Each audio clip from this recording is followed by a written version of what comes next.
শুধু দর্শকবৃন্দ, আপনারা দেখছেন একে নিউজ বাংলার। এই মুহূর্তে আমরা উপস্থিত রয়েছি সন্দেশখালী, হ্যাঁ সেই সন্দেশখালী। আর আমাদের সঙ্গে রয়েছেন সিপিএম এর প্রাক্তন বিধায়ক নিরাপদ সর্দার মহাশয়। আপনারা জানেন যে নিরাপদ মহাশয়কে কেমন ভাবে পুলিশ প্রশাসন হেনস্থা করে এবং জেলে রেখেছিল, এবং পরবর্তীকালে হাইকোর্টে যখন রায় দেওয়া হয় সেই সময় বলেছিল যে এই যে পুলিশ প্রশাসন যারা এনাকে অবৈধভাবে আটকে রেখেছে একটা মানুষকে, সেই রায় ঐতিহাসিক রায়। আমরা আজকে কথা বলে নেবো সন্দেশখালী 5ই জানুয়ারির পরে থেকে কি কি ঘটেছে। এই যে শেখ শাহজাহান, শিবু হাজরা, উত্তম সর্দার, আপনারা দেখেছেন বিভিন্ন মিডিয়া এবং সোশ্যাল মিডিয়ার মাধ্যমে বিভিন্ন মানুষ বিভিন্ন মত প্রকাশ করেছেন, কিন্তু আজকে সিপিএম এর প্রাক্তন বিধায়ক, যার বিরুদ্ধে বিভিন্ন রকম অভিযোগ করছে বর্তমান শাসক দল, যে উনি ওখানে বিধায়ক থাকাকালীন এইগুলো ঘটে গেছে। নিরাপদতা কোনো সময় এসে মিডিয়া এবং সোশ্যাল মিডিয়ায় কোন রকম ভাবে বিধানসভায়ও জানাননি, এরকম অভিযোগ শাসক দলের এখন মুখপাত্র সহ বিভিন্ন নেতা মন্ত্রীরা করে আসছে। আমরা সেই নিরাপদতা আমাদের সঙ্গে রয়েছে, আমরা কথা বলে নেব। নিরাপদতা 5ই জানুয়ারির পরে কি ঘটেছিল সন্দেশখালীতে? আপনারা দেখেছেন যে 5ই জানুয়ারি যখন ইডি আসলো শেখ শাহজাহানের বাড়ি রেড করার জন্য, তখন শেখ শাহজাহান ইডি কর্তাদের ঢুকতে দেয়নি। যখন সে খবর পেল ইডি আসছে, তখন তার বাহিনীকে খবর দেয় ওভার টেলিফোনে, তার নেতাদের সঙ্গে কথাবার্তা বলে তাদের নির্দিষ্ট কিছু লোকজনকে তারা নিয়ে আসে, এবং ইডি সহ ইডি কর্তা এবং কেন্দ্রীয় বাহিনী সহ যারা সংবাদ মাধ্যমের লোকজন এসেছিল তাদের উপরে প্রচণ্ড মারধর করেছে, ক্যামেরা ভেঙে দিয়েছে, তাদেরকে ঢুকতেই দেয়া হয়নি। কারণ তারা বুঝেছিল যে ইডি যদি ঢুকে যায় তাহলে তার বাড়িতে বহুমূল্য সম্পদ, টাকা পয়সা, সোনা দানা অনেক কিছু পাবে, যা কিনা আগামী দিন আমাদের দেশের মানুষের চোখ দাঁড়িয়ে যেতে পারত। ফলে সব কিছুকে আড়াল করার জন্যে শেখ শাহজাহান এই কাজটা করেছে। তারপরে দেখলাম সন্দেশখালী বেশ কিছুদিন পরে 22-23 দিন পরে ইডি শেখ শাহজাহানের বাড়ি এলো, দ্বিতীয়বার তদন্ত করলেন, খালি হাতে কার্যত ফিরলেন। তারপরে দেখলাম যে সন্দেশখালী কি ঘটেছিল, যে মা ও বোনেরা তারা লাঠি ঝাঁটা নিয়ে তৃণমূলের যারা শাসক দলের নেতা তাদের তাড়া করছিল, কি ঘটেছিল সেটা যদি আপনি একটু বলেন। আপনারা দেখবেন যে এর আগে থেকে আমি যখন 2011 থেকে এমএলএ ছিলাম, 2011 বিধানসভায় যাওয়ার পর থেকে সন্দেশখালীতে যা যা ঘটনা ঘটেছে সব ঘটনাগুলোকে আমি বলার চেষ্টা করেছি বিধানসভাতে। তখন থেকেই শেখ শাহজাহানের নেতৃত্বে আমাদের সন্দেশখালীর গরিব মানুষ যারা পাট্টা পেয়েছে, বর্গাদার যারা আছে, তাদের উপরেই আক্রমণ বেড়েছিল। পাট্টা জমি লুট হয়েছে, বর্গাদারদেরকে তাড়িয়ে দেওয়া হয়েছে। ফলে এই ঘটনা দিনের পর দিন ঘটেছে। এই সমস্ত কথা বলার চেষ্টা করেছি, মা বোনেদের উপর আক্রমণ হয়েছে বলার চেষ্টা করেছি, কিন্তু তখন শোনেনি। কিন্তু শেখ শাহজাহানকে যখন পুলিশ আড়াল করলো, শেখ শাহজাহান যখন 5 তারিখের পরে গা ঢাকা দিল, তখন সন্দেশখালীর মা বোনেদের একটু সাহস হলো যে শেখ শাহজাহানের বিরুদ্ধে এবার তার প্রকৃত ঘটনাগুলো আমাদের তুলে ধরা দরকার। কারণ একের পর এক শেখ শাহজাহান আমাদের জমি কেড়েছে, মা বোনেদের উপর অত্যাচার করেছে। তার পার্টির নেতারা পার্টি অফিসে ডেকে নিয়ে যেত আমাদের রাত্রেবেলা, আমাদেরকে সাধারণ কাজ করানো হতো অন্যভাবে, আমাদের ইজ্জত নিয়ে খেলা হয়েছে। এই সমস্ত যে ঘটনা ঘটেছিল এর আগে, সেইগুলোকে মা বোনেরা বলতে সাহস পাচ্ছিল না, যে বললেই তাদের উপরে আক্রমণ, বললেই তাদের ঘরবাড়ি ভেঙে দেয়া, বললেই তাদের মেয়েদের উপরে আক্রমণ, বললেই ছেলেমেয়েরা স্কুলে যেতে পারবে না, বললে তাদের পরিবারের লোককে তুলে নিয়ে গিয়ে মারধর করা। এই সমস্ত অত্যাচারের ফলে মা বোনেরা বলতে পারছিল না। কিন্তু শেখ শাহজাহান যখন গা ঢাকা দিল, তখন থেকে মানুষ আস্তে আস্তে করে বলা শুরু করলো। আপনারা দেখেছেন বেড়মজুরের মতন জায়গাতে যেখানে আদিবাসীদের জমি, সেই জমি শেখ শাহজাহান তার ভাইয়ের নামে, ভাই বউয়ের নামে জোর করে সেই জমি লিখিয়ে নিয়েছে, রেকর্ড করে নিয়েছে, লেখা তো দূরের কথা, সেই জমি জোর জবরদস্তি করে তার দখলে রেখেছে। এইরকম অসংখ্য ঘটনা ঘটেছে সন্দেশখালীতে, বেড়মজুর 1-2, সরবেড়িয়াতে, সন্দেশখালীতে, পোড়াকাঠি মণিপুর, খুলনাতে, বিভিন্ন জায়গাতে এই ঘটনা কিন্তু বিদ্যমান। এই সবই কিন্তু হয়েছে শেখ শাহজাহানের নেতৃত্বে। ফলে যখন মানুষ দেখলো যে আমাদের দেয়ালে পিঠ ঠেকে যাচ্ছে, আর উপায় নেই, এবার আমাদের মুখ খুলে সামনের সারিতে দাঁড়ানো দরকার, এই অত্যাচারই মানুষকে শক্ত করে তুলেছে, এই অত্যাচারই মানুষের মনোবল বাড়িয়ে দিয়েছে। কারণ খুলনার মতন জায়গাতে আপনারা দেখবেন আজকেরও লোকজন আসবে, তাদের 100 দিনের কাজের টাকা তারা পায়নি, মা বোনেদের উপর কি অত্যাচার হয়েছে। ওখানে এই সত্যজ্যোতি সান্যালরা আছে, এই শেখ শাহজাহানের একটা বাহিনী, প্রত্যেক অঞ্চলে সত্যজ্যোতিদের মতন তার বাহিনী আছে। তাদের অত্যাচারে আস্তে আস্তে মানুষের দেয়ালে পিঠ ঠেকে গেছে। সন্দেশখালীতে প্রথম উত্থাপন হলো কেন? সন্দেশখালি যে জায়গা থেকে উত্থাপন হয়েছে সেই জায়গাতে এইখানকার চাষের জমি ওরা কেড়ে নিয়ে ফিশারি করেছে। এই জায়গার মা বোনেদেরকে ডেকে নিয়ে আসতো এই পার্টি অফিসে, এই সন্দেশখালীর পার্টি অফিসে। বলে এই সব ঘটনা সন্দেশখালীর মা বোনের দেখেছি। এই অত্যাচারে মানুষ বলিষ্ঠ হয়ে সকলেই দেখলো যে আর উপায় নেই, অন্য কোনো দলের দিকে না গিয়ে আমরা যদি সব লোক এক জায়গায় হতে পারি, দলমত নির্বিশেষে যদি আমরা একটা জায়গায় হতে পারি, তাহলেই আন্দোলনটা দানা বাঁধতে পারে। তাই সব মানুষ একজোট হয়ে, সব মা বোনের একজোট হয়ে ওই শেখ শাহজাহানের বাহিনী সহ শেখ শাহজাহান গ্রেপ্তারের দাবি নিয়ে আজকের ঘর থেকে বেরিয়েছে লাঠি ঝাঁটা নিয়ে। সন্দেশখালীতে যেদিন ঘটনা ঘটলো সেটা হচ্ছে যে 5ই ফেব্রুয়ারি, 5ই জানুয়ারি, এখানে হচ্ছে 5ই ফেব্রুয়ারি, ঠিক 1 মাস পরে। কি না, সন্দেশখালী দাড়িজানাল মৌজার মানুষেরা, ওই দাসপাড়ার মানুষেরা এসে বললো, মা বোনেরা এসে বললো আমাদের ফিশারির টাকা দিচ্ছে না, 3 বছরের লিজ, এই শিবু আর উত্তমের, আমাদের টাকা দিন, 100 দিনে কাজ বন্ধ, আমার ছেলে মেয়েদের মানে খাওয়াতে পারছি না, আমাদের উনুনে হাঁড়ি চড়ছে না, আমরা কি করব, আমাদের টাকাটা দেয়া হোক। পুলিশ বলল 2 দিন সময় দাও, টাকা দেব।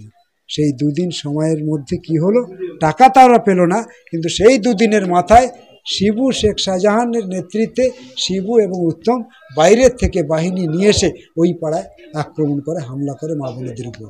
এই হামলা দেখেই চারিদিক থেকে লোকজন সব লাঠি ঝাঁটা নিয়ে বেরিয়ে আসে।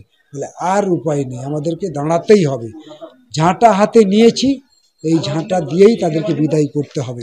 চারিপাশের লোকজনের সামনে শিবু হাজরার লোকজন দাঁড়াতে পারলো না, ছুটে পালিয়েছে, দেখেছেন আপনারা, এখান দিয়েই গেছে ছুটতে ছুটতে নদীতে, নৌকায় উঠতে গিয়ে নদীতে পড়ে গেছে, আবার তুলেছে, পুলিশ তাদেরকে পালিয়ে যেতে সাহায্য করেছে, তা না হলে মানুষ কিন্তু তাদেরকে ধরে ফেলত। তারপরে এখানে উত্তমকে তারা খুঁজে খুঁজে পায়নি, পেয়েছিল, কিন্তু পুলিশ তাকে রক্ষা করেছে।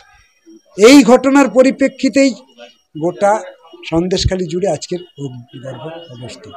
এটার জন্য পুরো দায়ী হচ্ছে তৃণমূল এবং তৃণমূলের এই যে বাহিনী, যারা লুটপাট করে খাচ্ছিল, কোটি কোটি টাকা কামিয়েছে শিবু, শেখ শাহজাহান আর উত্তমরা এবং অঞ্চলে অঞ্চলে তাদের যা লোকজন আছে, তারা, এদের বিরুদ্ধেই মানুষ আজকে সরব হয়েছে। আমি মনে করি এই এলাকার মানুষ যেভাবে আন্দোলন করছে, এই আন্দোলন হচ্ছে গণতান্ত্রিক আন্দোলন, কোনো রাজনৈতিক দলের আন্দোলন নয়, আমারও আন্দোলন নয়। আমি আগেও বলেছি, আজও বলছি, যা আমার করার কথা ছিল তা আমি পারিনি, কিন্তু সন্দেশখালীর মা বোনেরা একজোট হয়ে সেই কাজ করছে। ওদের এই আন্দোলনকে আমি কুর্নিশ জানাই, আমি তাদের পাশে আছি। এই সমস্ত ঘটনাকে আড়াল করার জন্য শিবু হাজরারা 185 জনের নামে মামলা করেছে, তার 1 নম্বর আসামি হচ্ছে আমি। সেই মিথ্যে মামলাতে আমাকে জেল খাটিয়েছে। মিথ্যে মামলায় আমি যখন জেলে যাই, এই এলাকার মা বোনেরাও বলেছে মিথ্যে মামলায় তাকে নিয়ে যাওয়া হচ্ছে, কিন্তু আমাদের সকলের চোখের মণি একজন, যে প্রাক্তন বিধায়ক, তার নাম 1 নম্বরে রেখেছিল, অর্থাৎ উনি যখন আছেন আমরা লড়ে যাব। এখন মানুষ কিন্তু লড়ে যাচ্ছে, আমাকে আটকে রাখতে পারলো না, বেরি করে নিয়ে আসলো সাধারণ মানুষ। আমার বেরিয়ে আসা মানে এটা আমার জয় নয়, হাইকোর্টে যে রায় সেটা আমার জন্য নয়, সন্দেশখালীর মানুষ যে প্রেক্ষিতে আন্দোলন করছে সেই আন্দোলনের এটা একটা বড় ফসল। শিবু হাজরা উত্তম সরকারকে গ্রেপ্তার করলো এবং আমরা শুনেছি যে পুলিশ প্রশাসন তাদেরকে গার্ড দিয়ে এই সন্দেশখালীতে রাখলো, কিন্তু আপনি যেদিন ঘটনায় ঘটে 5 ফেব্রুয়ারি শিবু হাজরা পাল্টি ফর্ম যখন পুড়িয়ে দেয়, আপনি ছিলেন না, আমরা সূত্র মারফত আপনি নিজেও বলেছিলেন, কি বলবেন? শুনুন, মিথ্যে মামলা সাজাতে গেলে তো কোনো রকমে সাজাতে হবে তাদের, তার জন্য ধরাও পড়েছে, মানে নাক কান মলে দিয়েছে কোর্ট যে মিথ্যে মামলা সাজাতে গিয়ে কিভাবে আমার নামে আগে মামলা রুজু হয়েছে, তারপরে জমা পড়েছে দরখাস্ত, তাহলে এফআইআর হলো না, অথচ আমার নামে কেস শুরু হয়ে গেল। তাহলে পুলিশ কীরকম কত তৎপরতার সঙ্গে কাজ করছে মানে তৃণমূলের হয়ে, সেটা বুঝতে মানুষের অসুবিধা নেই। কিন্তু আমাকে খুঁজে পাচ্ছে না বিষয়টা তো এরকম নয়, আমাকে তো সবসময় পাচ্ছি। তাহলে যাদের ধরার তাদের ধরছে না, তাদেরকে আড়াল করে রাখছে, আর মানুষকে বলছে যেন তাদেরকে খুঁজে পাওয়া যাচ্ছে না। আপনি দেখুন, এই শেখ শাহজাহান 5 তারিখে মানে ওই 5ই জানুয়ারি ঘটনা ঘটেছে, 55 দিন পরে তাকে অ্যারেস্ট করলো। কেন? ওই দিনকে অ্যারেস্ট করলে খুব অসুবিধা হতো? হ্যাঁ হতো, আরও অনেক কিছু ধরা পড়তো, কিন্তু এই 55 দিনের ভিতরে শেখ শাহজাহানের কী লাভ হলো আর সন্দেশখালীর মানুষের কী লাভ হলো সেটা বোঝা দরকার। সন্দেশখালীর দ্বীপ এলাকাগুলি দেখেছেন, 13টা নদী 9টা দ্বীপ, এই দ্বীপ এলাকাগুলোতে কী হলো, 144 জারি হলো। তাহলে যে এলাকার গরিব মানুষ না খাটলে খাওয়া হয় না, ছোট ছোট গঞ্জগুলোই হচ্ছে বাজার এখানকার, সেই বাজারগুলো বন্ধ। পরীক্ষা চলছে তখন, মাধ্যমিক পরীক্ষার্থীদের মধ্যে কি আতঙ্ক তৈরি হলো? তাহলে এই যে আতঙ্ক তৈরি হলো, তাতে মেন্টাল হ্যামারিং হলো, সেটার কৈফিয়ত কি তারা দিতে পারবে? জবাব হবে তার? তাহলে শেখ শাহজাহানকে রক্ষা করতে গিয়ে একজন খুনি, ডাকাত, স্মাগলিং যে করে, এই রকম একটা লোককে রক্ষা করার জন্য তৃণমূল তার পার্টির নেতা হিসেবে তাকে রক্ষা করতে গিয়ে সন্দেশখালীর আপামর জনসাধারণের উপরে বিরাট আক্রমণ নামানো। কৃষক, ক্ষেতমজুর, খেটে খাওয়া, গরিব, তফসিলি জাতি, আদিবাসী, মুসলমান, শিক্ষক, ছাত্র, সকলের উপরে এই আক্রমণ নামানো হলো। এই যে বিরাট অপরাধ করেছে সন্দেশখালীর মানুষের উপরে তৃণমূল, অন্যায় করেছে, এই অন্যায়ের জবাব দেওয়ার জন্য কিন্তু সন্দেশখালীর মানুষ তৈরি আছে। সুযোগ পেলেই সন্দেশখালীর মানুষ তার জবাব দেবে। কারণ এটা মানা যায় না, মানা যায় না। নদী না পেরোলে আরেকটা বাজারে যাওয়া যায় না, তুমি সেখানে 144 করে দিচ্ছ। এই মানুষগুলো কি অপরাধ করলো? অপরাধ করেছে তোমার নেতা শেখ শাহজাহান আর শিবু হাজরা, উত্তম সর্দার এবং ওই খুলনা সব দ্বীপগুলোতে যেরকম সত্যজ্যোতি সান্যালের মতন নেতারা। এদের অপরাধে আজকের গোটা সন্দেশখালীর মানুষকে তুমি আজকের এই বিপদের মধ্যে ফেলেছ, অপরাধীর কাঠগড়ায় দাঁড় করিয়েছো। এই অন্যায় কিন্তু মানুষ মানবে না। তাই গোটা এলাকার মানুষ কিন্তু ফুঁসছে। এখনো পর্যন্ত অত্যাচার কমে নেই, আছে। ওই 144-এর মধ্য দিয়ে পুলিশকে দিয়ে অত্যাচার করা হয়েছে। 144 মানে মানুষের নিরাপত্তার জন্যে না, সন্দেশখালীর মানুষের কাছে পুলিশের উপস্থিতি মানে সেটাও একটা আতঙ্ক। কারণ পুলিশকে তারা দেখেছে তৃণমূলের গুন্ডা, যাদের পকেটে অস্ত্র, তাদের সঙ্গে চা খেতে দেখেছে, তাদের সঙ্গে একসঙ্গে চলতে ফিরতে দেখেছে, তাদের সঙ্গে ঘাটে বসে থাকতে দেখেছে। সেই পুলিশ মানুষকে নিরাপত্তা দেবে? সেই পুলিশ মানুষ বিশ্বাস করবে? তা কখনো হয় না। সেই জন্য 144-এর মধ্য দিয়ে সন্দেশখালী মানুষের মানসিক কষ্ট হয়েছে, দুঃখ হয়েছে। সেই চেতনায় যে আঘাত এনেছে 144, ছেলে মেয়েদের পরীক্ষা নিশ্চয়ই খারাপ হয়েছে। এটাও কিছুদিন হয়তো বয়ে বেড়াতে হবে ওদেরকে। সেই জন্য আমি তার তীব্র নিন্দা করেছিলাম তখনও, আজও বলছি, 144 যদি হয়, যা করেছে সেটা মানুষের জন্য নয়, তৃণমূলকে সুরক্ষিত করার জন্য, তৃণমূলকে রক্ষা করার জন্য, তৃণমূল যাতে তার রাজনীতিটা করতে পারে তার জন্যই 144 করেছে। 144-এ কী হলো?